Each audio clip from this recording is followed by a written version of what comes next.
আজ কিন্তু দুজনে মিলেই রান্নাটা করব। দেখতে পাচ্ছ এখানে কিন্তু রান্নাটা বসে গেছে। আর ওদিকে চলো বরমশাই কি রান্না করছে সেটাও তোমাদেরকে একটু দেখিয়ে দিচ্ছি। কত চিনি দিচ্ছে, এত চিনি দিলে ভালো লাগবে, বেশি তো মিষ্টি হয়ে যাবে।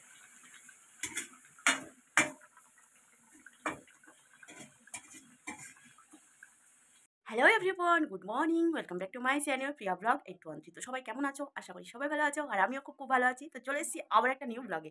তো চলো আজকে ব্লগটা একেবারে ঘরোয়া ব্লগ তোমাদের সাথে শেয়ার করব। আর কি রান্না করছি সেটাও তো তোমরা নিশ্চয়ই দেখে বুঝে গেছো। তো চলো ভিডিওটা স্কিপ করো না, একেবারে দেখতে থাকো। তো দেখতে পাচ্ছ বন্ধুরা, অনেক দিন পরে কিন্তু আমার খেতে ইচ্ছা করছিল ছাল আর ঠ্যাং। তো ঠ্যাংটা আমি খাই না, ঠ্যাংটা কিন্তু বড়মশাইয়ের ফেভারিট, আর আমার কিন্তু ছালটা ভীষণ ভীষণ খেতে ভালো লাগে। তো সেই জন্য অনেক দিন পর কিন্তু বায়নাটা করেছিলাম, যেহেতু খুব তেল, তো সেই জন্য খাওয়া হয় না খুব একটা। তো তারপরেও একদিন খেলে কিছু হবে না। তো যাই হোক, তারপরে নিয়ে চলে এসেছে দেখতে পাচ্ছ। আর কি সুন্দর করে একদম পরিষ্কার করে ধুয়ে আমি নিয়েছি। তো চলো এখন রান্নাটা করব, আর সেই রেসিপিটি কিন্তু তোমাদের সাথে শেয়ার করব। প্রথমে আমি দিয়ে দিয়েছি তেল। এখানে আমি সাদা তেল নিয়েছি, তোমরা চাইলে সর্ষের তেলটা দিতে পারো, সর্ষের তেল দিলে কিন্তু আরও বেশি ভালো হবে।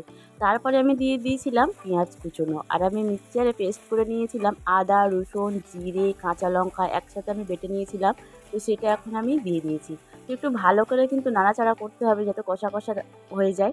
তো দেখতে পাচ্ছি এখানে তেল ছেড়েছে, তারপরে কিন্তু আমি দিয়ে দিয়েছি ঠ্যাং আর ছাল। আমার তো দারুণ লাগে, কি বলবো। অনেকে আছে হয়তো এটাকে ঘৃণা করবে, জানি আমি, অনেকে কমেন্ট করবে, বাট না, আমার সত্যিই ভালো লাগে যেটা, আমি তো সেটা শেয়ার করবই। তো যাই হোক, চলো তোমরা ভিডিওটা একেবারে না টেনে পুরো ভিডিওটাই দেখতে থাকো। তারপরে আমি দিয়ে দিচ্ছি হলুদ গুঁড়ো, আর আমি দিয়ে দিচ্ছি লঙ্কা গুঁড়ো। দেওয়ার পরে কিন্তু ভালো করে কিন্তু কষে নিতে হবে। এটাতে প্রচুর পরিমাণে তেল থাকে, সেই জন্য তোমরা তেলের পরিমাণটা কিন্তু একটু কম করে দিতে পারো। তো তারপরে আমি দিয়ে দিয়েছি স্বাদ মতো লবণ। এখানটা তোমরা লবণটা বুঝে দেবে। তো দেখতে পাচ্ছ এখানে আমি লবণটা বুঝে আমার মতো করেই আমি দিয়েছি।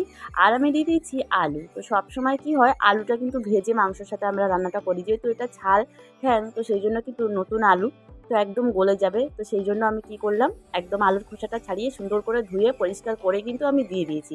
তো দেখতে পাচ্ছ তারপরে ভালো করে কিন্তু নাড়াচাড়া করে দিতে হবে। তো দেখতেই পাচ্ছ আমি ভালো করে কিন্তু নাড়াচাড়া করে দিয়েছি। আর তারপরে আমি দিয়ে দিয়েছি টমেটো। তো এখানে টমেটোটা দেওয়ার পরে আরও ভালো করে কিন্তু কষতে হবে, কারণ যত বেশি কষা হবে তত কিন্তু এটা খেতে ভালো লাগবে।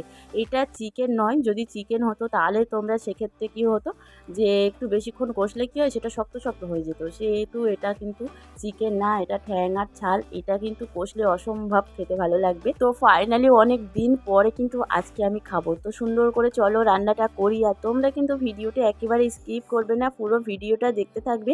আর এইভাবে কিন্তু ট্রাই করলে অনেক ভালো লাগে খেতে। তো চলো তোমরা ভিডিওটার সাথে থাকো, আর একদম স্কিপ করো না, পুরো ভিডিওটাই দেখতে থাকো। তো দেখতে পাচ্ছ এখানে যত বেশি কষা হবে তত কিন্তু এটাই টেস্ট হয়। তো সেই জন্য আমি কিন্তু অনেক সময় ধরে কিন্তু আমি কষছি। তো দেখতে পাচ্ছ এইভাবে তোমরাও কষবে, কিন্তু দারুণ লাগে খেতে।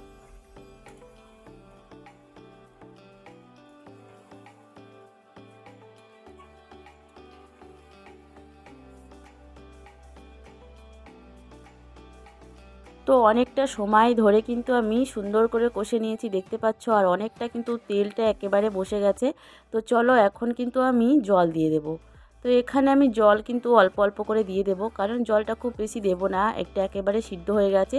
তো দেখতে পাচ্ছ আমি এই পরিমাণে জলটা দিয়েছি। তো চলো এখন জলটা দেওয়ার পরে কিন্তু ভালো করে কিন্তু ফুটিয়ে নিতে হবে।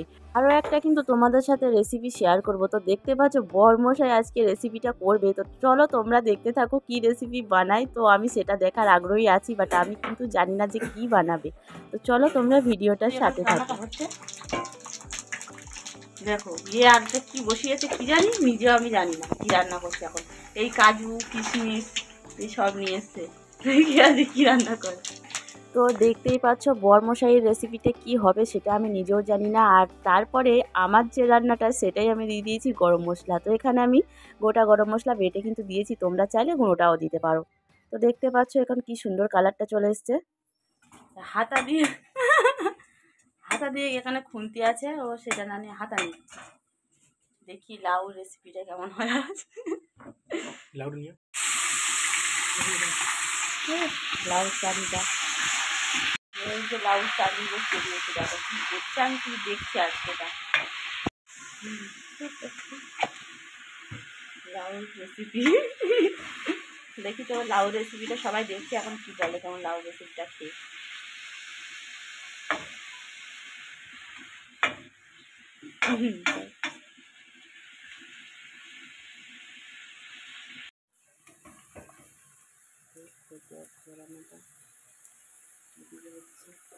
কি রান্না করছে ওটা আমি জানি না এখন।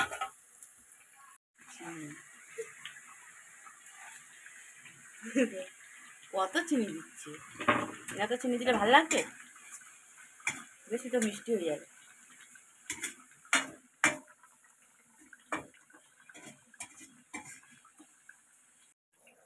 জানি না কি যে লাউর চাটনি করছে এটা। লাউর চাটনিতে এখন দেওয়া হয়েছে গরম মশলা, তাই তো গরম মশলা দেওয়ার পর কি একটু নিতে পারবি? আমি তো হাত লাগাচ্ছি যদি ভালো হয়।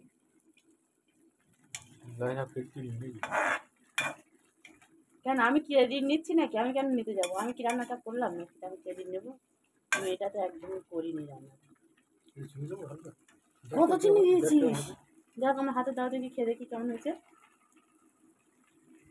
বেশি চিনি দেবো? এটা আমি দেবো আজকে দুজনে। আজ কিন্তু দুজনে মিলেই রান্নাটা করছি, দেখতেই পাচ্ছ। তো কি কি রান্না করলাম সেটাই তোমাদের সাথে শেয়ার করলাম। আর বরমশাইয়ের রেসিপি ফাইনালি কমপ্লিট হয়ে গেছে। তো এটা কেমন হবে জানি না, সকাল থেকে শুধু এটাই নিয়ে ঝগড়া হচ্ছিল যে আমি লাউ খাবো না আর ও লাউ রান্না করবে না। হয়ে গেছে, খেয়ে তোমরা কেউ বলতে পারবে না যে এটা লাউ, বলো? আমি খেয়েছি অনেক ভালো, কিন্তু আমি লাউটা রান্না করছিল বলে প্রচণ্ড ঝগড়া করছিলাম, বাট লাউটা অনেক ভালো হয়েছে। আমার রান্নাটা এখন চলছে।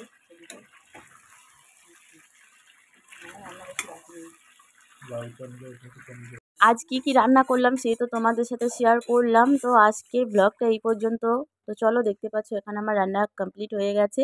তো দুজনে মিলেই রান্না বান্নাগুলো করলাম। আর একটা বড় একটা ঘটনা ঘটে গেছে, সেটা আমার খুব খারাপ লাগছে। ওই গাছে ফুলটা হয়েছিল, তো এত মানে জোরে জল দিয়েছে সে গাছে ফুলটা ভেঙে গেছে। কি সুন্দর সেন্টটা, এত জোরে জল দিয়েছে ফুলটাও ভেঙে গেছে গাছে, এই যে গাছের গোড়া থেকে ভেঙে গেছে। তো চলো আজকের মতো সবাইকে টাটা, দেখা হচ্ছে নেক্সট কোনো ব্লগে।